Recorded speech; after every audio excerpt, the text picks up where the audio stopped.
years, the bodies of black children had been found in the woods, then the rivers of Atlanta, Georgia. In all, more than 24 victims, most of them strangled. By May 1981, the police and FBI were hiding in the brush, beside and below the river bridges. This was to be the last night, almost the last hour. I heard the splash. Bob Campbell, a police recruit, jumped to his feet, down beside the Chattahoochee River. I was really startled. It sounded like a body entering water. He looked up at the bridge. And I saw brake lights of a car come on. I saw red lights. The car started slowly moving away from me across the bridge. Campbell radioed the other team members up above him. I asked, did a car stop on the bridge? Because, I couldn't believe what I saw. And each person told me they didn't see it. Then a policeman in a chase car, hidden on the other side, came on the radio. He just said, the car is pulling into the parking lot here, turning around in front of me. Started coming back across the bridge, coming back in my direction. This is that white station wagon. Police followed it and stopped it nearby. FBI agent Mike McComas rushed to the scene. The driver was standing by the highway. He was talking with the officers, saw a black male. He had on a baseball hat, had on glasses. The young man was Wayne Williams, about to turn 23. A self-anointed music talent scout who slept days and roamed the city at night. McComas invited Williams over to his car. He got in the car and I said, do you know why we're here? And he immediately said, yes, it's about the missing children. And that kind of stunned me, and I said, well, what do you know about that? And he goes, well, he said, I don't think that the various news agencies are covering it adequately. Do you? 2 weeks later, this headline would break the news of that night on the bridge. Wayne Williams would be sent to prison to serve 2 life sentences for murder. At first glance, he hardly looks like a serial killer. Not much more than 5.5 feet tall, barely 150 pounds, now in his 50s and growing bald. The bottom line is, nobody ever testified or even claimed that they saw me strike another person, choke another person, stab, beat, or kill, or hurt anybody, because I didn't. This is the first time Wayne Williams has talked on TV in at least a decade. Why do you think you were convicted? Fear. What do you mean? Atlanta at the time was in a panic. They wanted any suspect that they could find, and let's just be honest, it had to be a black person, because if it had been a white suspect, Atlanta probably would have gone up in flames. It came very close to that. Do you think you'll ever be free? No, Dot, it's not a matter of if to me, it's a matter of when. Some 30 years after Wayne Williams' trial and conviction, there is still debate and some doubt. This time, you can be the judge and the jury. We'll lay out the evidence on both sides, and you'll hear from Wayne Williams at length. Then we'll invite you to reach your own verdict: guilty, innocent, or a third choice, not proven. The first clue was found on a dead boy's tennis shoes. The victim was Eric Middlebrooks, his body left here in a rainy alley, a foster child who rode his bicycle away one night on an errand and was dead by dawn. Detective Bob Buffington saw something red stuck to Eric's tennis shoe. And I noticed in the flap of the edge of this shoe, this tuft of what to me appeared to be wool. And that was it. We could find no other evidence. Back at homicide, Buffington showed the fibers to his superiors. The lieutenant made a big joke out of it and told the rest of the squad that if I went over to the lieutenant's house and cleaned out the lint trap in his dryer, we could probably clear out all the cases in the city of Atlanta. Still, Buffington sent the fibers to the state crime laboratory. A young forensic scientist, Larry Peterson, took a look. So why was a fiber that was stuck in the crack of a shoe Why was that Because it was important? somewhat loosely there, and people don't normally have tufts or carpet fibers loosely stuck in their shoe.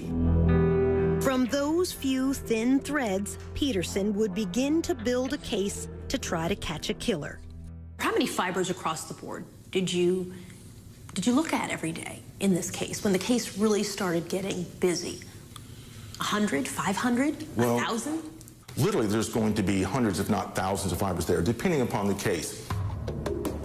In the spring of 1980, no one wanted to believe a serial killer was loose in the city, even when Bob Buffington spotted a disturbing pattern.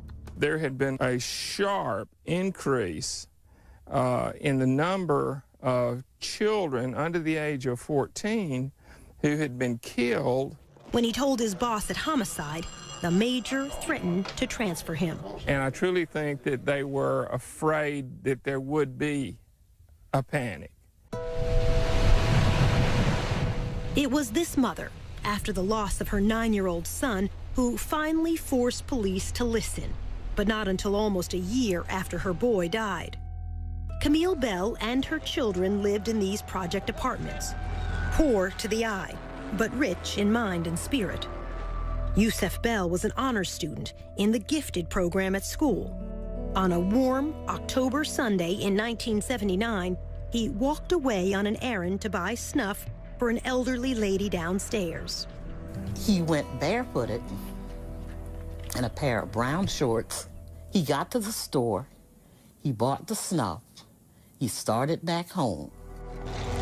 Less than half a block from this store, Yusef Bell stepped off this curb and vanished.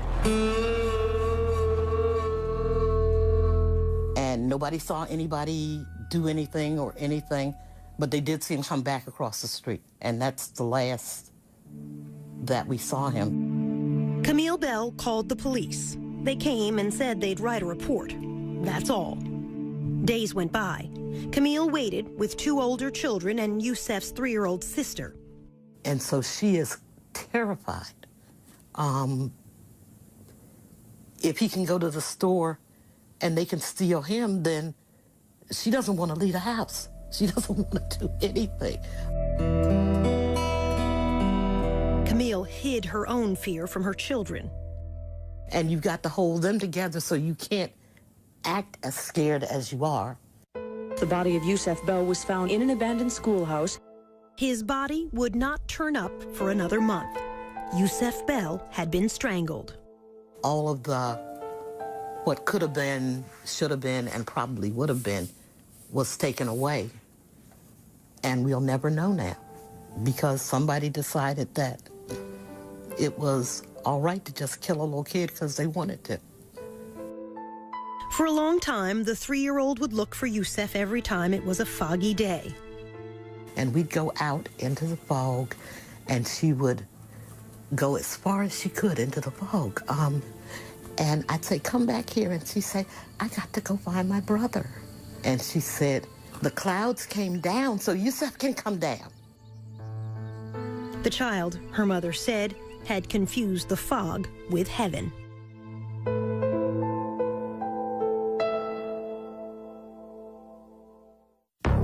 Still ahead, the boy who was too brave. I mean, he was like, man, I want to find this killer and get this reward money. A drive-by threat against the FBI chief's child. Some guy in a pickup truck said, I'm gonna get you, nigga. And in the end, the curious question of the CIA. When you're 19 years old, you're saying you work for the CIA. You've been recruited. I'll let the document speak for itself. I'm not going to comment on it. Then. Do you know how to kill someone with a chokehold? That's a yes or no answer. No, it's not. Yes, no, it not. is, actually. No, it's not. No, it's not. Do you know how to kill someone with a chokehold? No, it's not.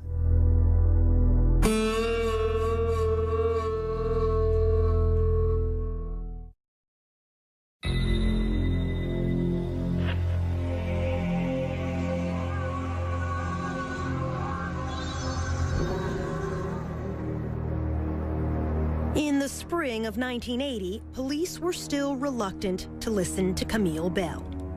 Children were dying on the streets of Atlanta in the daytime. Among them, Jeffrey Mathis, only 10. Like Yusef Bell, he walked down the street on an errand to this gas station to buy cigarettes for his mother. She never saw him again. What we had here was a predator, and what he was looking for was somebody who was cut off from the herd. And if you don't realize you're in trouble until you're in trouble, then you have no way of getting out. It would be another year before Jeffrey Mathis's body was found in a woods, miles from his home. His mother would join Camille Bell in forming a committee to confront the city's leaders. The reaction of the police was that we were overreacting and that there was no serial killer. Even though, by now, 6 black children were dead. 4 others were missing. Perhaps we were like distraught parents that really needed everyone's sympathy, but nobody needed to do anything. For years, it has been a dirty little secret among the press and the police. Deaths of blacks draw less attention than deaths of whites. Nobody cared. So you could have several killings go on, and if the people were poor, then no one discovered there was a serial killing. If you were black and poor, then really nobody looked, especially if you're black and poor and Southern. Police were slow to recognize these deaths were different. Many of the bodies were left in the woods, far from home, unlike most murder victims who are found where they fall. Unsolved murders of children is very rare. If a 9-year-old got killed, it was because somebody slapped him across the room, he hit his head, and he died. Police did not create a task force until a year after the first murders began. FBI profiler Roy Hazelwood came down to help. 3 detectives drove him around the city and turned into Jeffrey Mathis' neighborhood. As soon as we turned onto that street, everything stopped. The guy cutting the grass stopped. Guys playing dominoes on the porch stopped. I said, "What's going on?" I said, "Everything stopped." They said laughingly, "That's because we have a honky in the car." John Glover, who took over as FBI chief in Atlanta that summer, says that's why he and Hazelwood decided the killer had to be black. The killer is someone who is invisible in the black community. And who is invisible in the black community but another black person? Welcome Harris was one of the first task force detectives. He knew it had to be someone who went unnoticed. We felt like it was somebody who could come in the neighborhood and get these children and not draw attention to themselves. The question of which race struck a raw nerve. It had been only a dozen years since the murder of Dr. Martin Luther King. On the surface, Atlanta was a well-integrated city. Beneath the surface, it remained separate and unequal. My prayer and the prayer of everybody in there was we wanted the person to be black. And the reason why you wanted to be black, I knew what it would do to this town if it had been a white person or somebody else of another race. In the black community in the early 80s, a black serial killer was unheard of. All the classic serial killers were white, never black. Doesn't mean it didn't have one there. Today, black serial killers are not rare. In 2009, here in Cleveland, as well as in Milwaukee and Los Angeles, each time the accused serial killer turned out to be African American. Dr. Eric Hickey is a psychologist who keeps track of serial killers. Overall, in my study, 1 out of every 5 serial killers is African American. In the past, since 1995, over 40% are African American. We're finally saying, you know what, blacks do this too.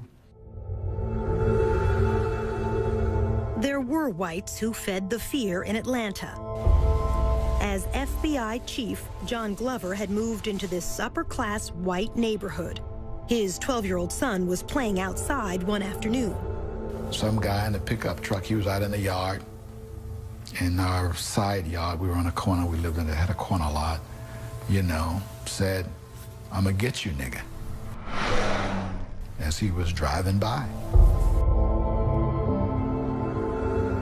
Kasim Reed, seen in these childhood photos, was only 10 when the first two bodies were found in the woods close to his home in the summer of 1979.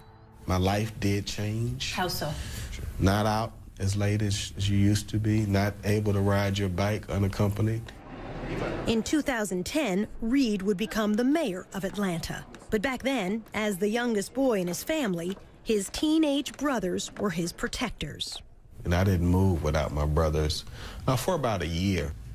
The bulk of the victims were boys like you. You're right. Your age. You're right. Black boys. Yes. Did you personally feel afraid? I can't honestly say that I really felt afraid, except for at moments. You would have a van slow down, and everybody was very mindful of vans at the time.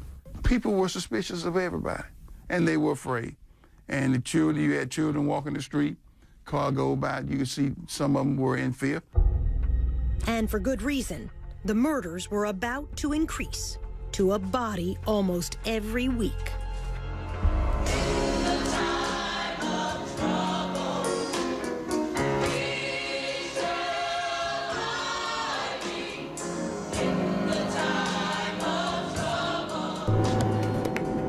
Coming up, a creature of the night. Being an ex-news reporter and all, you know, nighttime is me. That's the time I'm out most of the time. And a mystery within a mystery. He walked into the back of the studio and he had horrible scratches on his arms. And he said he had fallen into a bush.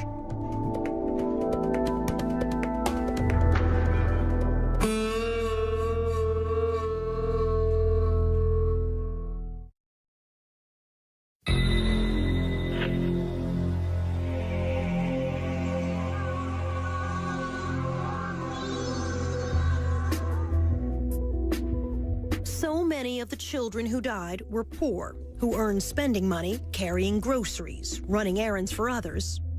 Or, like Luby Jeter, peddling car deodorizers outside this supermarket on New Year's weekend, 1981. His mother worried about his going off alone. He said he was a big boy. They had to catch him first. Luby was a good student, a sophomore in high school. A witness at the shopping center that day saw Luby with a man and helped a police artist draw this sketch, a man with a baseball cap, perhaps a scar on his cheek. Luby never came home. I believe he'd been kidnapped. Police searched the woods around Atlanta. They did not find Luby. Instead, police found two other bodies. Young boys who had disappeared 10 miles and a month apart, yet both left here at the same dumping ground.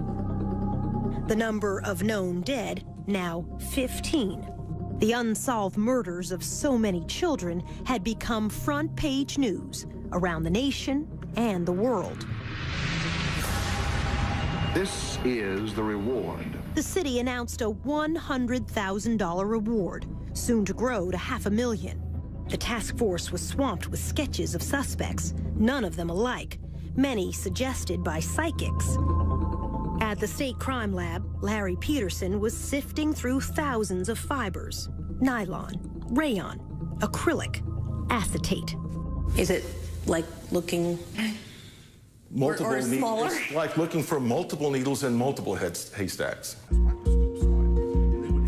Then, in January 1981, a breakthrough.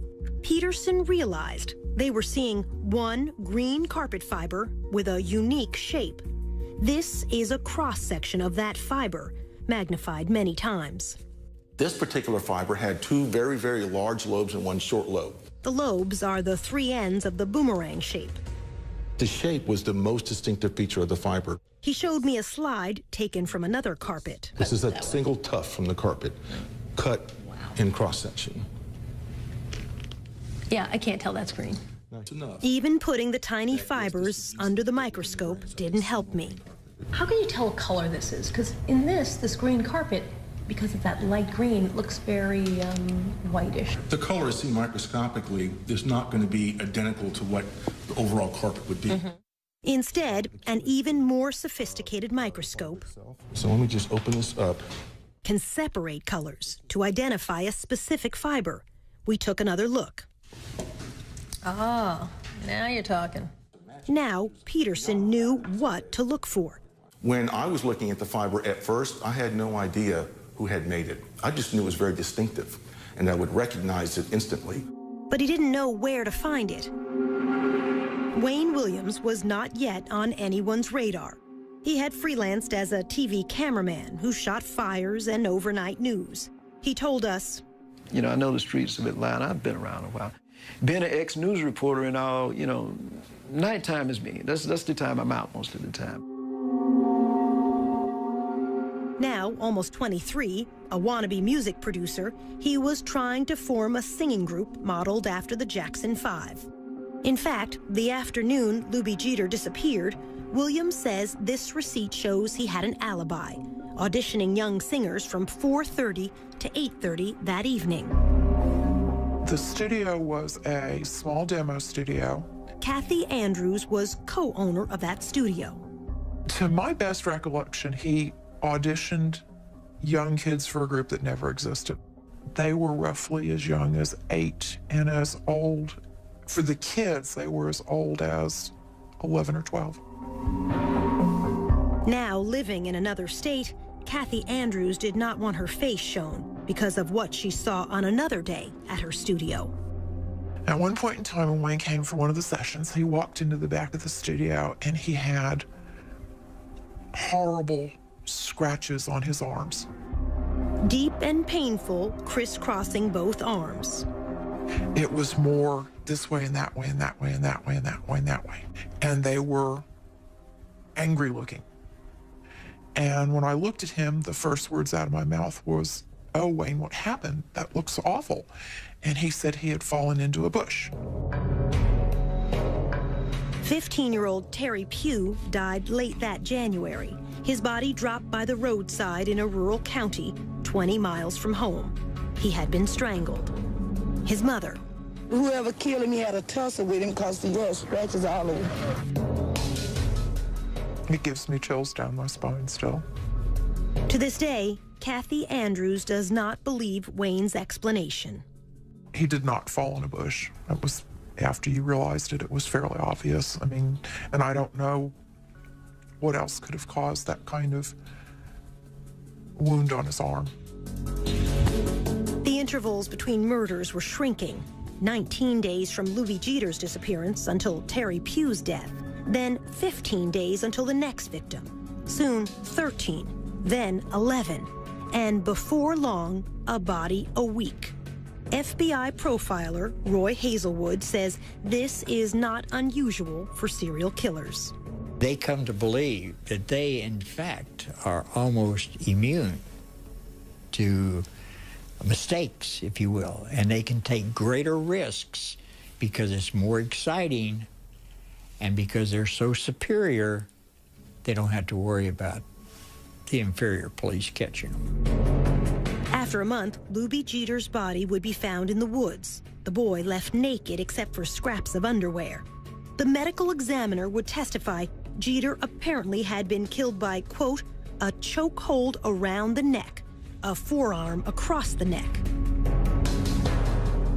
It's a question we'll have reason to ask Wayne Williams by the end of all of this. It's actually a very simple question. Can you kill someone with a chokehold? And when you were 19 years old... You probably could under the right circumstances. I know for a fact I could not. When we return, the boy who wanted to catch a killer. The body was indeed another victim of Atlanta's child killer or killers. I just know right away it was his body. Oh my God, Mom. And later, a failed lie detector test. It surprised him that he didn't beat that polygraph test. He was convinced he could beat a polygraph test.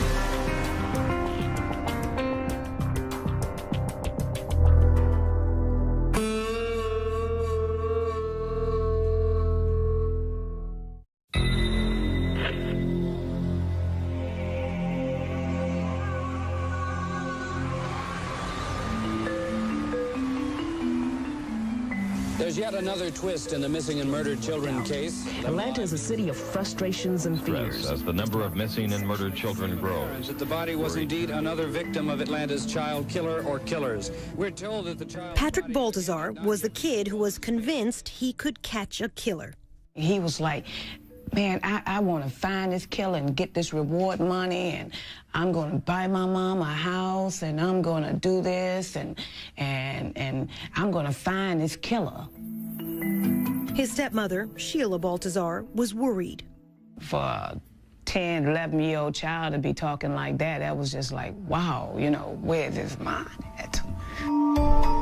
Patrick was a latchkey child, living unsupervised with an older brother in a project apartment near downtown.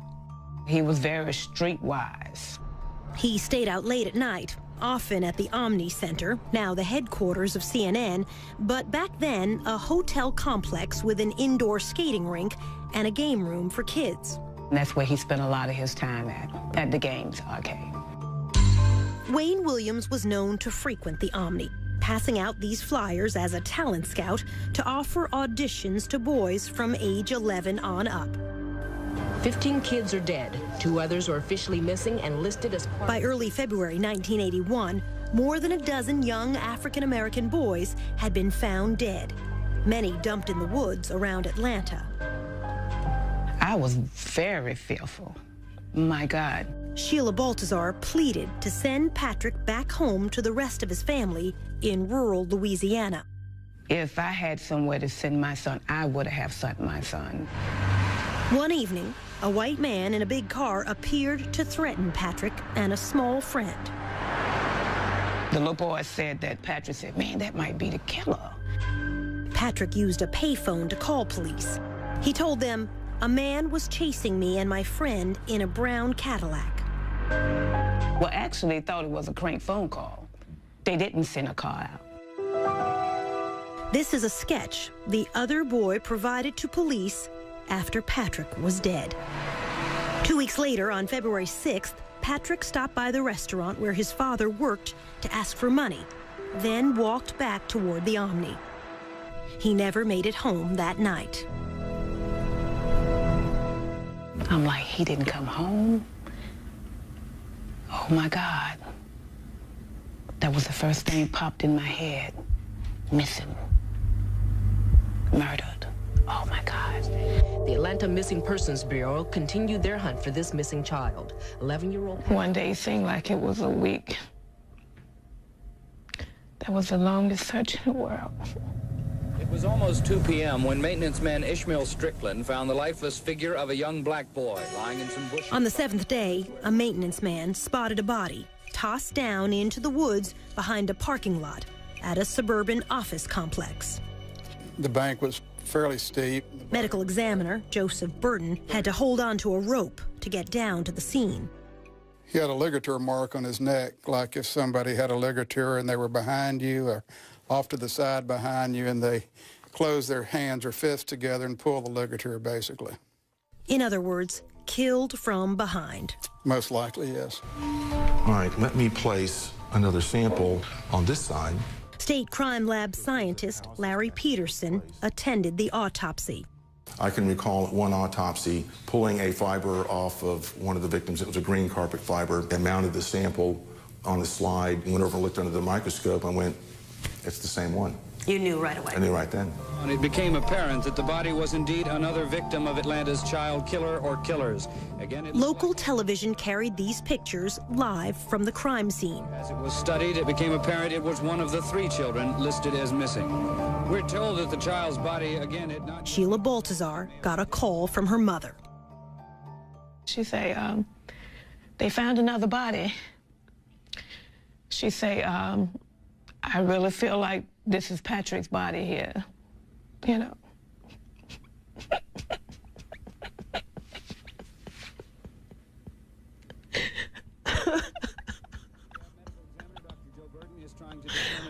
Oh my God. But if he is one of the 3 missing children, the chances are strong that he was 11-year-old Patrick Baltazar, who disappeared 1 week. Mrs. Baltazar and her husband went to the funeral home to identify their child. They told me he had struggled you know, for his life. And seeing the print, you know, the rope print across his neck, all the way around the front.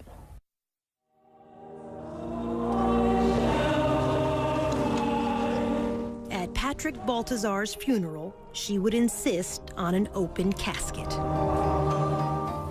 I just wanted the world to see that this child could have been anybody's child.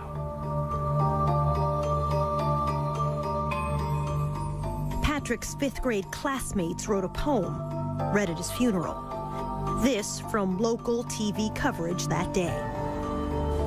Patrick Balthazar, our schoolmate, you came to school, though sometimes late, but you were never mean to anyone.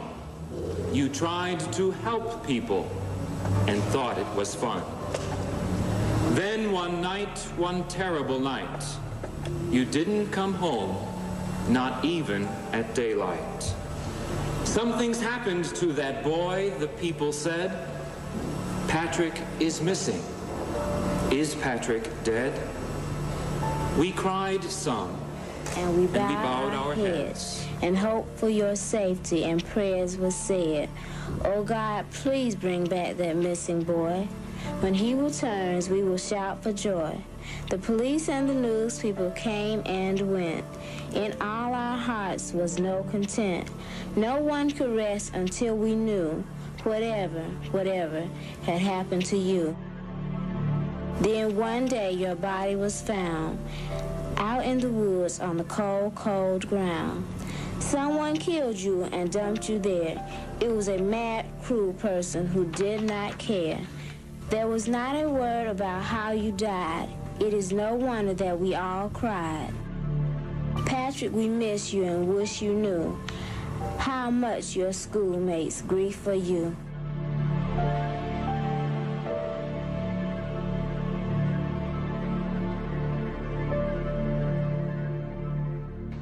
Just ahead, the Klan under suspicion. It was an entire family of brothers that were involved in the Klan.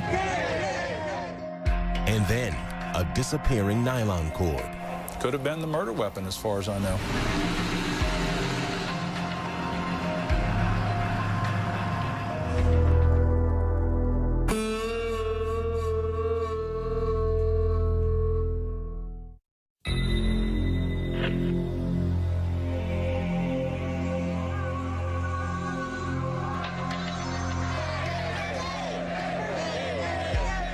In February 1981, a troublesome tip reached the police.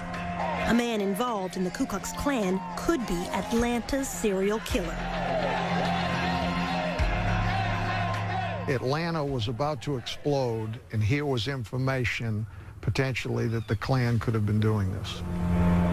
Bob Ingram with the GBI, Georgia's Bureau of Investigation, got the case. It was an entire family of brothers that were involved in the Klan that were the focus of this particular intelligence information.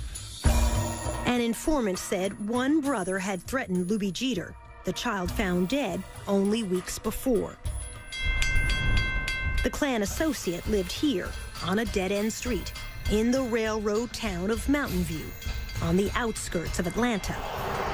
We're tapping telephones. We heard a lot of rhetoric. We heard a lot of racial slurs. On one wiretap, the detectives heard this said, "Go find you another little kid." The GBI followed the four brothers for almost 2 months. These family members were under surveillance at that time, physical surveillance, where we had an eyeball on them. In those 2 months, 6 more black youths would disappear and die. Detectives saw nothing to link the Klan to them.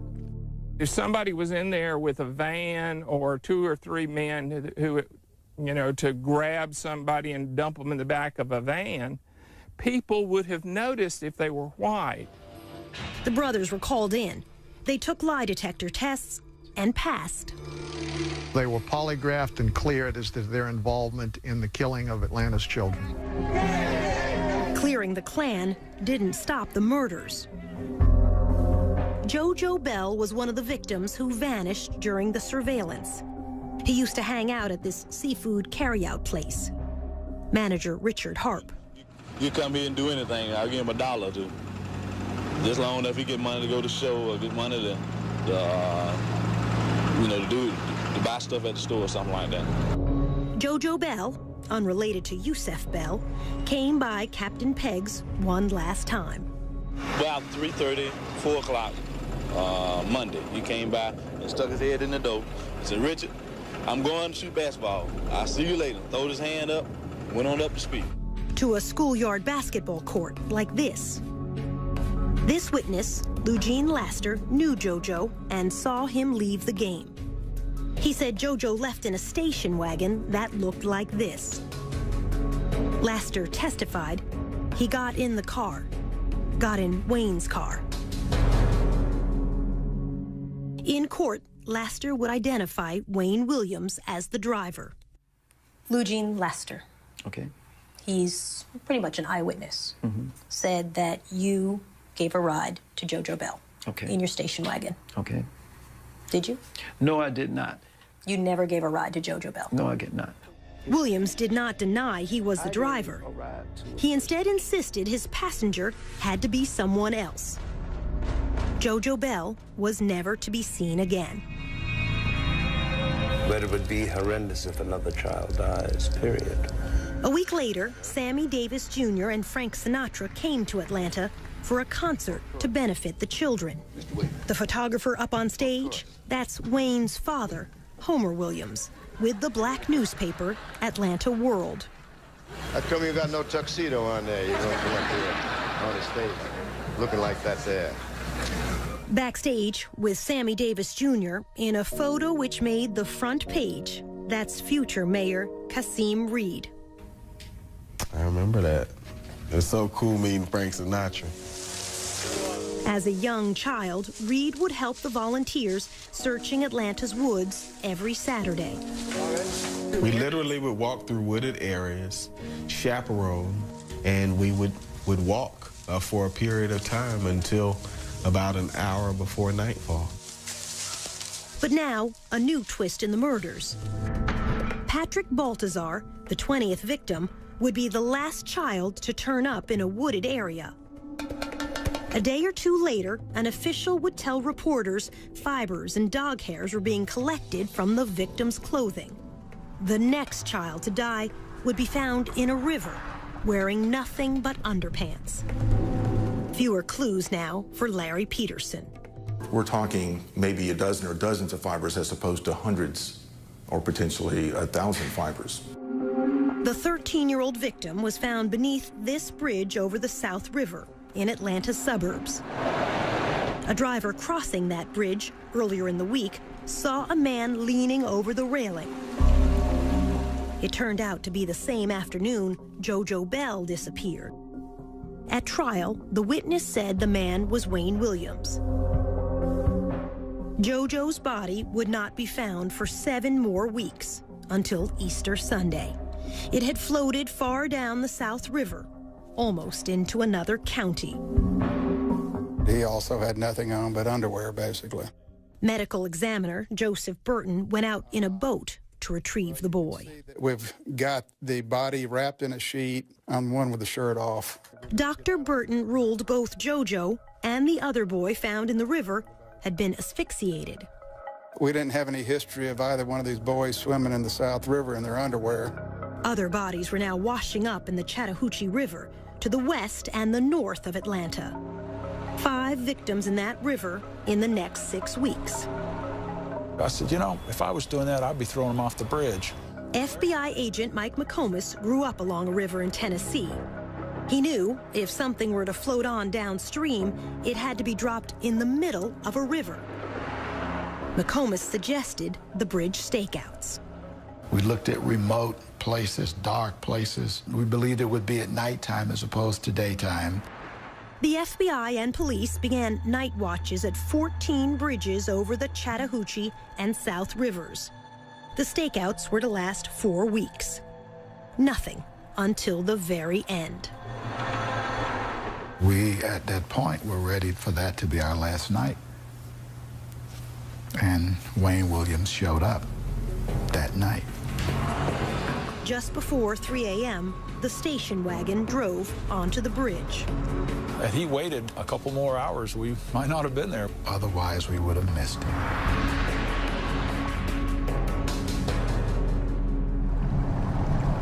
Next, the night on the bridge. You said, I know this is about those boys, isn't Correct. it? Mm-hmm. That's what I said. Pretty damning statement, don't you think?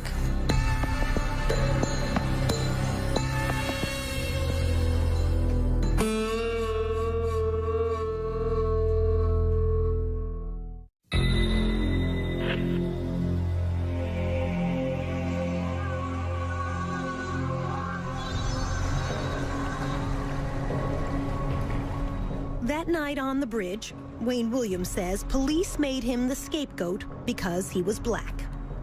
Soledad, when this case happened, if those police had arrested a white man, Atlanta would have erupted, as well as several major cities. You possibly would have had another race war. No, said the FBI chief. On the Atlanta Police Department side, they were looking for a white guy. So why would all of a sudden the black guy be considered a scapegoat? Williams disputes almost everything police witnesses said about that night. What happened that night on the bridge? Okay, in the first place, and I'm not being facetious, but nothing happened on the bridge. That's the whole misconception. As he tells it, there was no splash. He never stopped and didn't turn around. So you never stopped on the bridge? No, I didn't. You didn't throw trash? No. You didn't throw anything? No, I did not. You didn't throw a body? Definitely not a body, no. His story. I crossed the bridge. I turned off briefly after I crossed the bridge at what I called a liquor store. Williams said he pulled into the parking lot only to look up the phone number of a singer he was trying to locate at that hour. I turned back on the highway. I went to a Starving Marvin store. I used the telephone, and I came back. The call didn't go through. I got some recording, this number's not in service, and I said, well, this is a prank. This is the closest thing to an address he had for the singer he said was Cheryl Johnson. The FBI looked hard and could never find her. It says to me that Cheryl Johnson didn't exist, and he made it up. Williams says only after that call from a gas station did he turn around to cross back over the bridge again. Police would stop him moments later. You said, I know this is about those boys, isn't it? Correct. Mm-hmm. That's what I said. Pretty damning statement, don't you think? No, I mean, the perception in Atlanta was, at the time, kids were missing, and I think, if I'm not mistaken, the perception was a lot of young males were missing, and that's what I asked myself, this is about those kids, the boys or something like that, isn't it? Remember what FBI agent Mike McComas said he saw when he got to the scene? Saw a black male. He had on a baseball hat. This is the sketch provided by the witness who saw Luby Jeter talking to a man the day Luby disappeared and died. McComas had never seen this until we came back to show it to him nearly 30 years later. This is a real strong resemblance to the person that I talked to, Wayne Williams. He had on a baseball cap. His hair was in an afro, so this just looks like him. Williams agreed to let McComas search his station wagon. On the floor, in the front of the back seat, he saw... There was a nylon cord. The best that I could describe the nylon cord was a ski rope type, the woven type, and it was, my guess, about 24 inches long. No. Williams denies there was any such cord.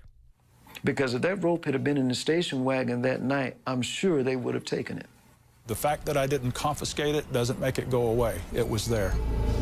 The nylon cord would never be seen again. Could have been the murder weapon, as far as I know. Yet, FBI supervisors decided to let Wayne Williams go that night. Well, first of all, he didn't have a body. So, secondly, there was no one who saw Wayne Williams outside of his car. There was no one that saw him throw anything overboard. 2 days later, only a mile downstream from that bridge, another body. After 2 years, one suspect now, Wayne Williams.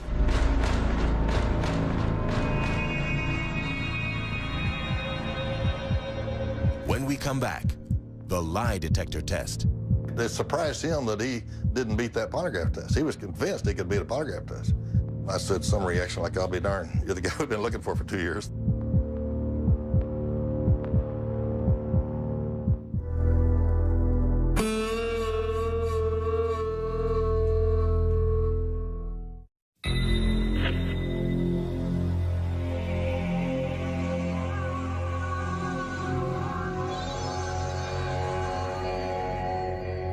The second day after Wayne Williams was seen on the Chattahoochee River Bridge, the body of Nathaniel Cater washed up downstream.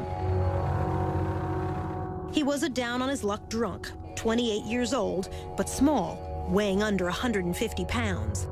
Again, the medical examiner said Cater could have been killed, quote, with a chokehold, trapping the neck in the crook of the arm. His would be the last body found in the Atlanta murders, the 27th male victim. At Cater's funeral, Wayne Williams' father, Homer, took this photo for the Atlanta World newspaper. On June 3rd, the FBI brought Wayne in for a long night of questioning. Wayne agreed to a lie detector test. He was as composed and calm as you can get. You got 26 bodies out there in the woods and rivers, and he's just sitting there in total control. Richard Ratcliffe was the FBI polygraph examiner.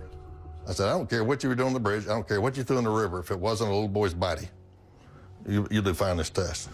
He told Williams in advance what he would ask him. Did you kill Nathaniel Cater? Did you kill him that night that you were on the bridge? And did you throw Nathaniel Cater into the Chattahoochee River? And when I ran that test, it's like, wow, this is it. Wayne Williams flunked all 3 questions. Might as well, this test would reflect that you did kill Nathaniel Cater, and you threw his body, that was his body you threw off the bridge that night. The polygraph measures sweating, the heartbeat, blood pressure, all rise with tension. You breathe a little faster. You have a hard time getting your breath. You sweat a little more. He did all this. Wayne Williams took the test 3 times. He failed each time. I said some reaction like, I'll be darned. You're the guy we've been looking for 2 years.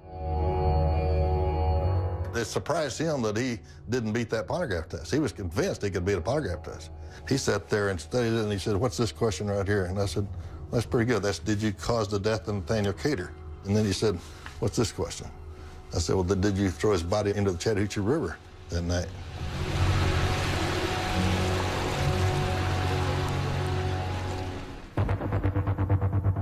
With the media waiting outside the FBI, the mayor's spokesman, Angelo Fuster, was called in to handle the press.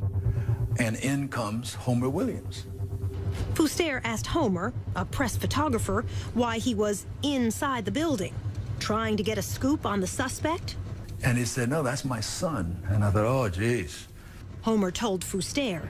They detained him and impounded my car for littering. They detained him for littering, is what he said. And I said, that doesn't sound right. This is at night. And I said, littering? He said, yeah, he was driving over this bridge and he stopped to throw some garbage and boy, they rushed him and stopped him.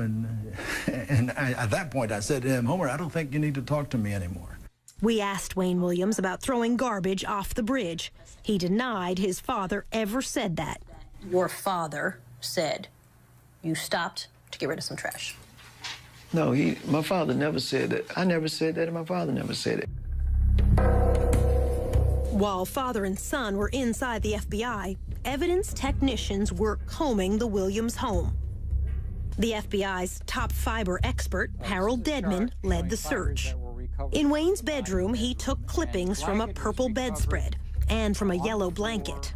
The yellow blanket was located under Wayne Williams' bed. On the floor, a green carpet. This is a blow-up of those carpet fibers. They're the only company to produce a fiber like this. But Larry Peterson was still in the dark. I had no idea there was a bridge incident.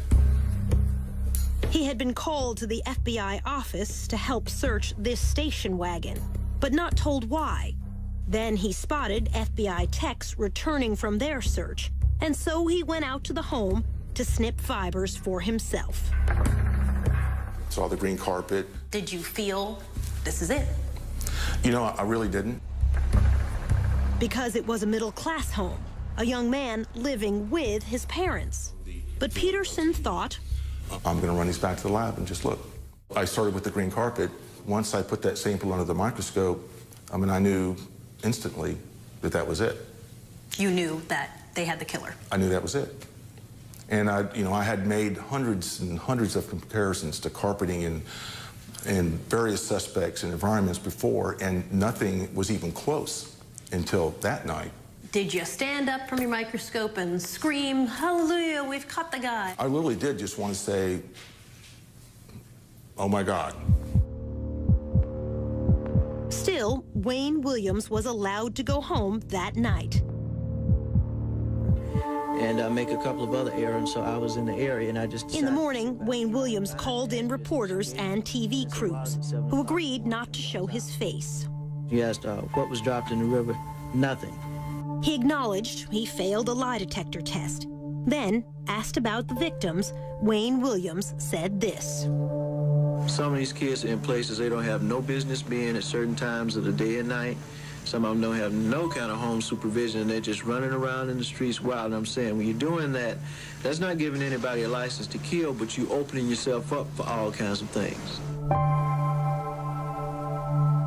We asked Wayne what he meant. When you say, that's not giving anybody a license to kill, but you're opening yourself up for all kinds of things. My point is very simple.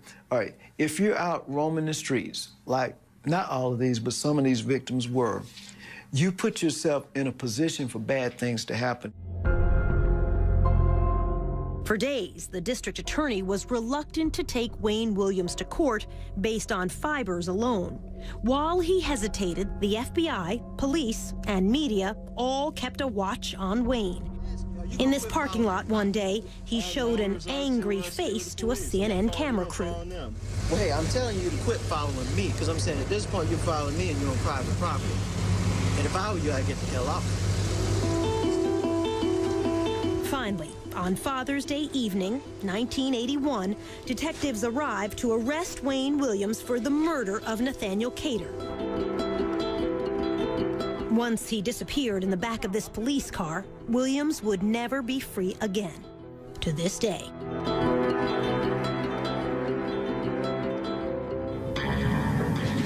Ahead, the trial and a blow-up on the witness stand.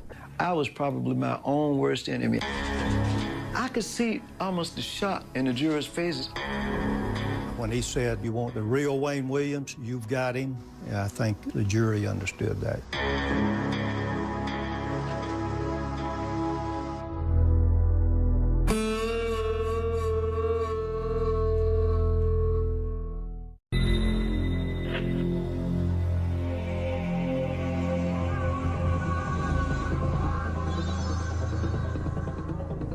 Wayne Williams would go on trial at the start of 1982.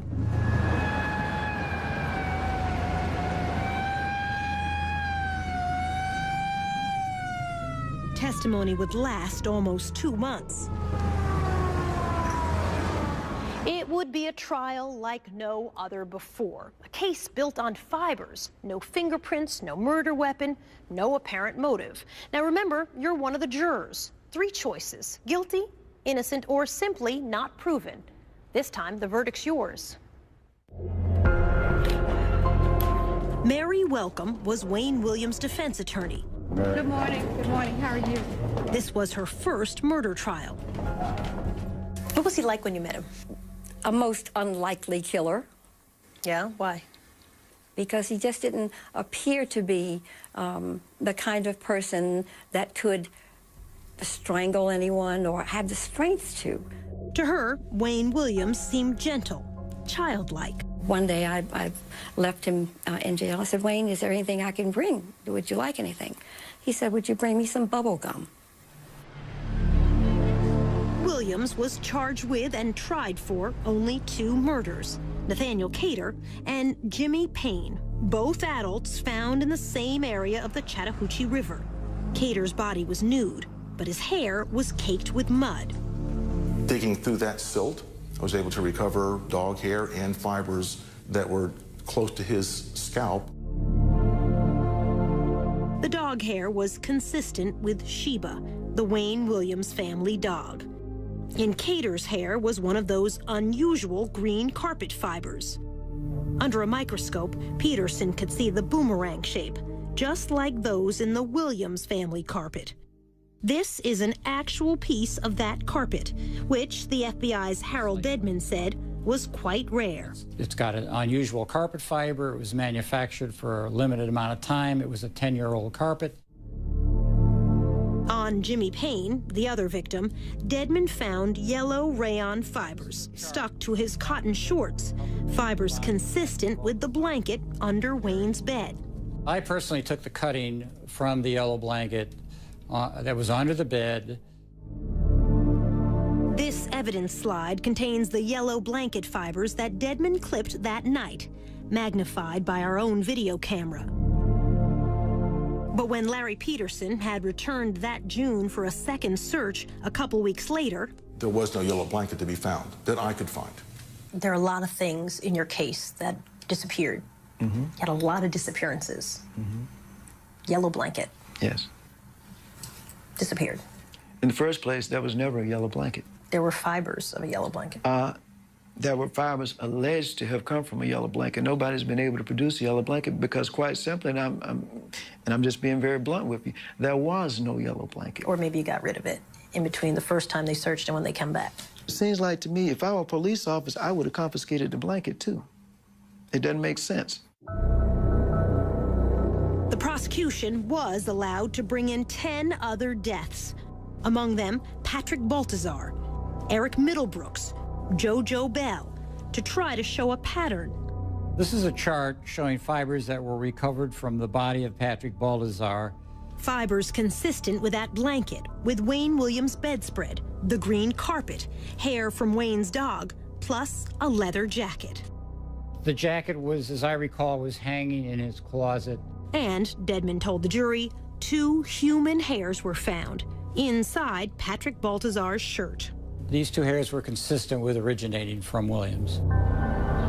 Then there was Eric Middlebrooks, and the fibers stuck to his tennis shoe. This is a blow-up of those red fibers. The same kind were in a car Williams was driving that year. This puts Middlebrooks both in the interior and of the 79 Ford and the trunk of the 79 Ford. Did you ever meet any of the young men who were victims? No, I did not. Never met them once? No. Not once? No. It's incalculable, the odds that that they were not in contact with him in his environment. The fiber evidence is your biggest obstacle. That fiber evidence may well have been manipulated in this case, point blank and simple. Simply because they had a suspect, it was Wayne, and that manipulation, no doubt, has continued even after my trial and up until this point. There were just too many fibers placed on too many bodies. Mike Derham, in blue, seen here the night of the verdict, was one of the jurors. What would the chances be of finding the same, all of these fibers? The chances would be just astronomical. This witness, Robert Henry, did place Williams with the very last victim, Nathaniel Cater. Henry worked with Cater. He said he saw him leaving this theater with Wayne Williams on the night of the bridge incident. Henry has no doubt, even today, about what he saw. We were holding hands, you know, like male and female. Well, if you were holding hand with one of my co-workers and both of you are males, what am I supposed to do? Turn my head? What's up, people? The next time I saw him, he was in the courtroom. When Wayne Williams took the stand, he swore he never met Nathaniel Cater. On the evening Henry said he saw them, Wayne testified he was home. sick and asleep in bed. His mother and father, now deceased, backed him up. Homer Williams said he had the white station wagon until almost midnight. Under cross-examination, in his third day on the stand, Wayne Williams blew up at prosecutor Jack Mallard. That morning, he was a complete different person. Immediately, he started attacking. He came out of the chute like a bull. When he said, you want the real Wayne Williams, you've got him, I think all of us, the jury, understood that, yeah. I was probably my own worst enemy. I was an arrogant, bus-headed idiot at the time, and I played right into these people's hands. I could see almost the shock in the jurors' faces if they said, my God, is this the same Wayne that was up here yesterday? I could see that. Patrick Baltazar's stepmother was watching in court that day. I'm like, this man gotta be crazy. This man, I mean, it's like he's saying, you know, yeah, I killed him, but you better prove it. You know, can you prove it? He was doing everything he can to outsmart everybody. And it was like, I did it, but can you prove I did it? Camille Bell, Yusef's mother, believed Wayne to be innocent. She feels that last day on the witness stand convicted him. And then when he flared off, then they were ready to say, well, okay, so he does have fire. When you got angry with the prosecutor, you said, you're a drop shot. I called him a drop shot. What's a drop shot? What's that mean? Quite simply, in our vernacular, a drop shot is a guy who's not worth much of anything. You know, just drop him and shoot him and get him out of the way. In other words, you're useless. We reminded Wayne that he also called poor black children on the streets the same thing, drop shots. That does not make me a murderer simply because I said somebody is a drop shot or because I called him a drop shot. That does not make Wayne Williams a murderer because I say somebody is a street urchin. You know, come on, we're talking about murder. The fact is, I didn't kill anybody. The jury didn't come back until late the second evening. The verdict, guilty, on both counts of murdering the two adults, Cater and Payne. Wayne Williams was sentenced to serve 2 life terms.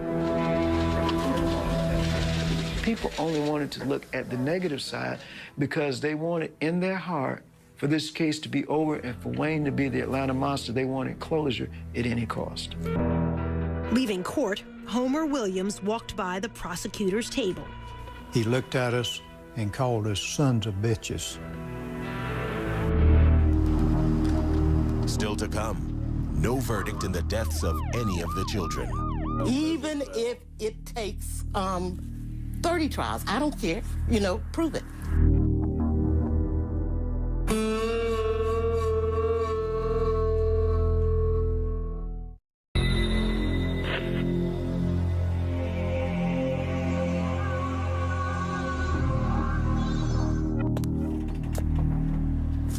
Defense attorney Mary Welcome did not expect the guilty verdict. I was crestfallen. So why do you think the jury convicted him? Because he might have been guilty. Because he might have been.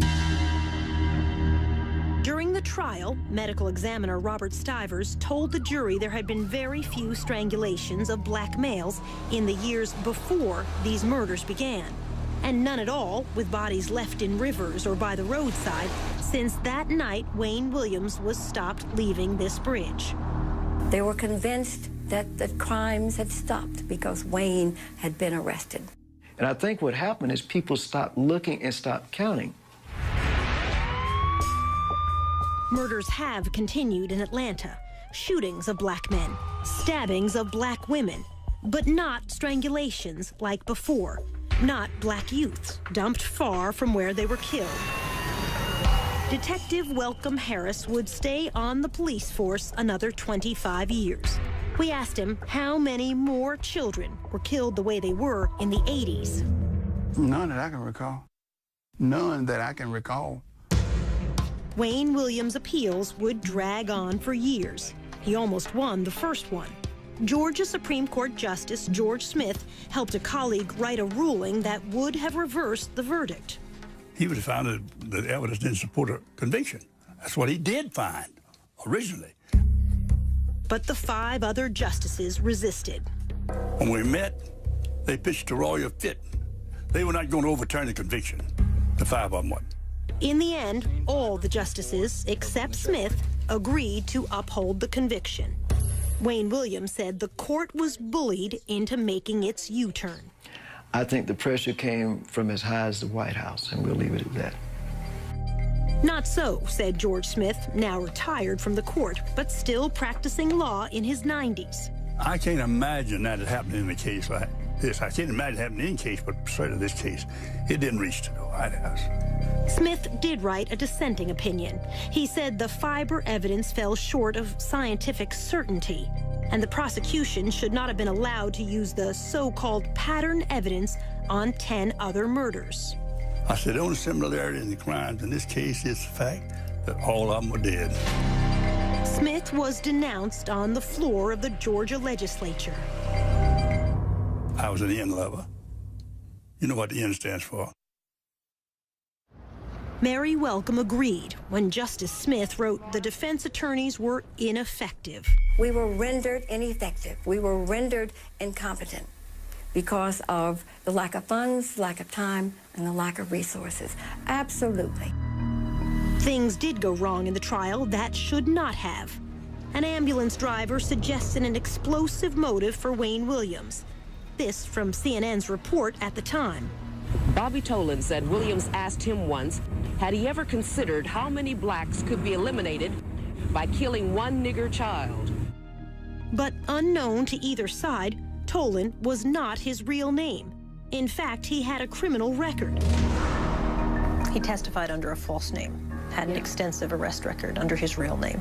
I'm not sure that we knew all of that at the time, or it was disclosed to us. Rogers' home is but 8 blocks away from where he was found today. Then there was the murder of Larry Rogers, a retarded youth. This witness testified she saw Rogers slumped over in a station wagon as Wayne Williams drove away. But another person also saw Rogers in that station wagon at that same intersection that day. He helped a police artist draw this sketch. It does not look like Wayne Williams. However, the defense never called the other witness to ask about the sketch. No, I don't even remember seeing that. Supporters of Wayne Williams say there was one murder which shows the fiber evidence could be faulty. The death of 12-year-old Clifford Jones, left by a dumpster in an alley on a summer night in 1980. Some of those unusual green carpet fibers were on his body. Yet another boy said he saw a coin laundry operator kill Clifford Jones. Detective Welcome Harris said the boy was not believable. He exaggerated stuff. In other words, he was open to suggestions. And if you said that Mickey Mouse was up there, and if he sensed that you wanted him to say that, he said, yeah. Wayne supporters point out the laundry manager failed 2 police lie detector tests, but few are aware of a third test given by the FBI examiner, Richard Ratcliffe. The result? In layman's terms, he passed. He wasn't involved in killing Jones. Only days after Wayne Williams was convicted of killing 2 adults, Atlanta's police commissioner closed the books on 21 other murder victims, declaring they, too, were killed by Williams. Most were children, among them Clifford Jones and Yusef Bell. But without trials, the mothers were left without a verdict, one way or the other, in the deaths of all of the children. Camille Bell. Even if it takes 30 trials, I don't care. Prove it. The prosecutor's answer, it would serve no purpose. You can only serve one life sentence.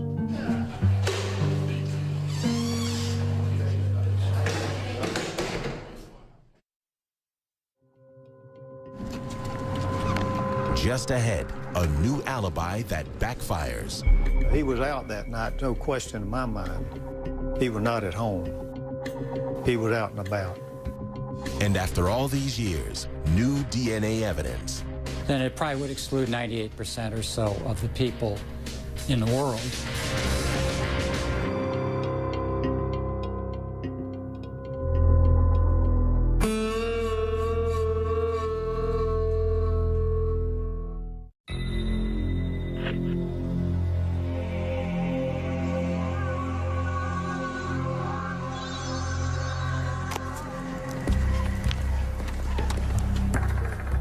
4 years after the trial, Robert Henry would change his story about seeing the last victim, Nathaniel Cater, holding hands with Wayne Williams. In this affidavit, Henry wrote, "If my life depended on it, I could not say the man I saw with Cater was Wayne Williams." Our producer confronted Henry with that affidavit. His signature is at the bottom. Yes, that's my handwriting. Whose words are those? They're not mine. Whose words are they? I'd rather not say. In the summer of 1986, Henry was in prison here when, he said, an associate of Wayne Williams came to see him and told him what to write. When you said, "I could not ID the face of Wayne Williams as the man I saw with Nathaniel Cater," are those your words? Those are words I was told to say. By? I'd rather not say. It might cause a problem. Could you ID the face of Wayne Williams? The person I saw holding Nathaniel Cater's hand was Wayne Williams, the man that was convicted of it. In fact, Henry had passed a lie detector test before he took the witness stand. When his visitor came to see him, Henry was serving 5 years for sex crimes. His false affidavit was used in court appeals. Wayne Williams lost each time anyway. To this day, is there any question in the mind whom you saw with Cater? No, it's not. It was? Wayne Williams. Robert Henry is not the only one whose story has changed back and forth over the years. So has Wayne Williams. At trial, Williams testified he was home all evening, sick in bed, when Henry said he saw him holding hands with Cater. Now, Williams says he has a different alibi for that evening. I was at a place called Hotlanta Records in College Park. Williams says he drove to that office near the Atlanta airport. He had taken photos for this poster the night before and went there to turn in this invoice to get paid. We delivered a bill and statement of services, and we were cut a check for it, and it was probably about 9 or 9:30 when I left that location. We reached Hotlanta's owner, Melvin Ware, now living in Los Angeles. He called in advance, and when he came, I went back and wrote the check behind the desk. That's where our checkbook was. But he said Williams didn't stay that long, not as late as 9. It wasn't like 5 minutes or 10 minutes. We always spent maybe a half hour or something like that. How did Wayne get to the office? He drove. I think he had his dad's car, if I'm not mistaken. Wayne's father, Homer Williams, testified he had the station wagon until almost midnight that night. But Chet Detlinger, an investigator for the defense, said Wayne told him long ago this was a lie. All he told me was he had the car, his daddy didn't have the car. Wayne said, but I had the vehicle, and I didn't want to corrupt my dad's testimony in the eyes of the jury, so I lied about it and said I didn't have it on the stand. What makes this important is what time Robert Henry says he saw Wayne and Nathaniel Cater together. It was about 9:15 or 9:30. It was on Lucky and Forsyth Street, downtown Atlanta. So at the trial, you said that you were in bed till 10 p.m. All right. You were so sick, your mother said that she had to help lie your body out of the bed. You were so sick. This is where the confusion with all of us came in. I got back from Hotlanta Records, probably about 9:30.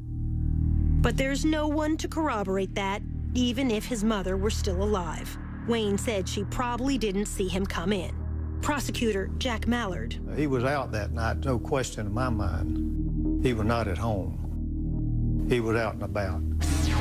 Less than 6 hours after Henry said he saw Williams and Cater here, police heard a splash under this bridge. Cater's body washed up downstream 2 days later.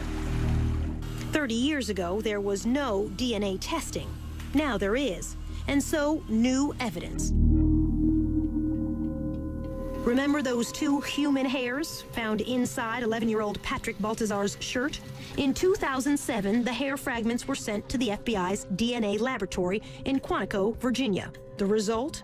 The lab said it found this DNA sequence in only 29 out of more than 1,100 samples of African-American hairs in its database, less than 3%.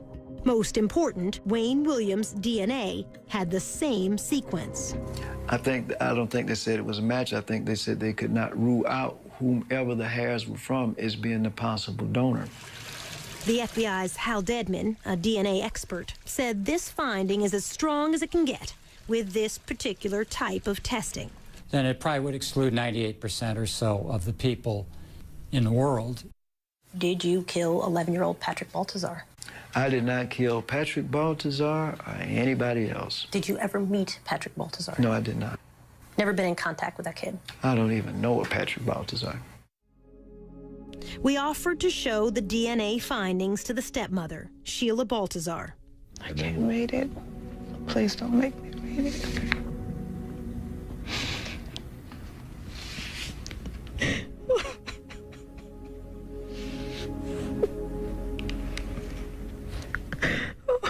Oh my God. So we told her what the FBI report said. Wayne Williams cannot be excluded as the source of those two hairs. She listened. Then this. Without a shadow of a doubt, I really in my heart believe that Wayne Williams killed Patrick Baltazar.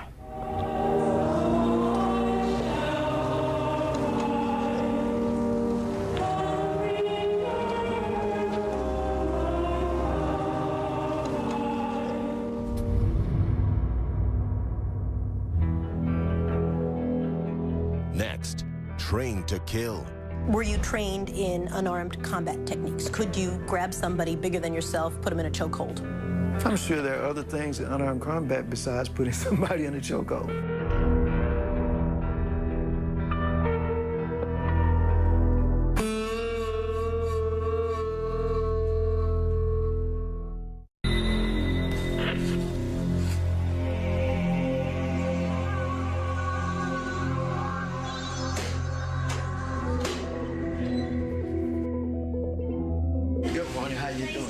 When we returned to prison for our final interview with Wayne Williams, we had one question he was not expecting.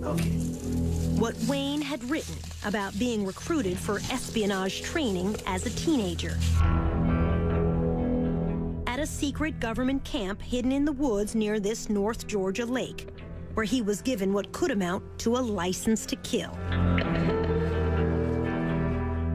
It's called Finding Myself. What's Finding Myself? It reads like an autobiography. Go ahead, I'm listening. I'm still trying to say. It's a account of your CIA training. We're not going to get into that. Why not? We're not going to get into that. I got a copy of it. Yeah, but we're not going to get into that. Why not? You're just simply not going to get into that. By his account, Wayne was fresh out of high school, just 18 years old, when he was approached by an associate of an old World War II spy living in the Atlanta area and was initiated into a secret world. You're not going to answer a single question on this? No, ma'am. Is it fake? No. Is it fictional writing? No. Did you work for the CIA? We're not going to get into that. In these pages, he said he spent his summer weekends in those woods, learning how to handle plastic explosives, hand grenades, and something even more chilling. So, I'll do the talking part, and you can answer what part of it you want. You write how you fired rifles, submachine guns, handled assault weapons, grenade launchers, C4, learned unarmed combat techniques through this training group over weekends. Is it true or is it false? We're not going to comment on that. When you're 19 years old, you're saying you work for the CIA. You've been recruited. I'll let the document speak for itself. I'm not going to comment on that. Did you work for the CIA? I cannot comment on that. Copyright 1992 by Wayne Williams. Is this an autobiography? I cannot comment on that. In his own words, Wayne Williams said this was part of a secret plan to send young black agents into the worst trouble spots in Africa in the late 1970s. He wrote that he finished training, then withdrew from the program. Either this is a true story and you have been trained in evasive tactics, filtration techniques, weapons use, unarmed combat techniques, which would include a deadly chokehold, or it's made up. Let me ask one question. Where did you obtain that? I can't tell you that. Now, there we go. You're a newsman. You know the answer to that question before you asked it. Okay. All right. I will say Is it true? I mean, it's got your name on it. I will say this. Were you trained in unarmed combat techniques? Could you grab somebody bigger than yourself, put them in a chokehold? Because that's what that is. I'm sure there are other things in unarmed combat besides putting somebody in a chokehold. But when I talk to the military experts and I say to them, what exactly does that mean? That's one of the things on their list. Top 2 things, by the way. I wouldn't doubt that. So, are you trained in that or not? Let me say this. I'm asking such straightforward questions. I understand that. But again, I ask you to understand my position on this. Let's say that were true, that were the case, or let's just say that I had some experiences that I do not want to comment on today for reasons that the document says, okay? The fact is, what does that have to do with the situation today? Everything. You tell me. It has everything to do with it. Listen. A big part of the conversation when I talked to your lawyers was, could Wayne Williams grab somebody? Did he have the strength? Look how, he's not a big guy. Could he grab someone in a unarmed combat technique and kill them? And your attorneys would say to me, you met him, he's not a big guy. So if you're telling me that, yes, in fact, I was trained by the CIA, which is basically what this document says in a nutshell, on the weekends when I was a teenager, and I am trained in the chokehold technique. That's one thing. If you're telling me that, no, that never happened, but you're writing a long fantasy about being trained for the CIA in weaponry and the chokehold technique, that takes it a whole other direction. Remember, doctors said at least 2 of the victims, and perhaps more, were probably killed by chokeholds. Do you know how to kill someone with a chokehold? That's a straightforward question, isn't it? Because I can answer that. My answer would be no, sir, I do not know. Do you know how to answer? What's your answer to that? Let me say something about that. That's a yes or no answer. No, it's not. Yes, it is, actually. No, it's not. Not until the very end of our prison interview did we come close to a real answer. It's actually a very simple question. Can you kill someone with a chokehold? And when you were 19 years old... You probably could under the right circumstances. I know for a fact I could not. I know you're being facetious, but I know for a fact I could not. You don't know. But were you trained as a teenager to do that? Because that's what you're writing in this. And I get CIA, you don't want to talk about it. It's all off the record. Let me state this for the record. Okay. I think in the paper that you have, and I will say this, that it says that there was contact with a certain program. And I will say it was the Junior Officer Training Program, which was run by a certain agency, and you're correct, CIA. But I never said that I worked for them. I simply said now who's splitting hairs? That I had some contact with some person, and that's all I'm going to say. Were you trained that's all I'm in gonna these say. techniques? That's all I'm going to say. He did acknowledge it was CIA training, but said no more. So, is this true, or only a fantasy in his mind? The mind of a man the courts have found to be a killer. We'll leave that question with you.